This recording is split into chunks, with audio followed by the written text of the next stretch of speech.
150 şirvaş yok mu? Bazı muvaffakiyatın yok mu deganligi mana.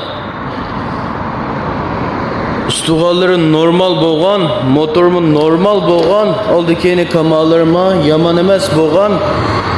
Mo'shu motorni olib keldik. Mo'shu ko'rayotgan motor bahası olab qolib qolsa 1350 koy pulga mush shirvash xundani bermoqchi. Hozirgacha qo'llab quvvatlab berganlik ko'pdan ko'p rahmat. Do'kondagida yangi deb bo'g'ilib bo'lmaydi. Normal motorning motori G8 kontraktor avvallari yo'q chog'i hozircha. Normal bakma. Erziytimiz 150 shirvash men minib qolaydi chullab qolib qolsangiz gap qilsam shu to'g'an turuqi.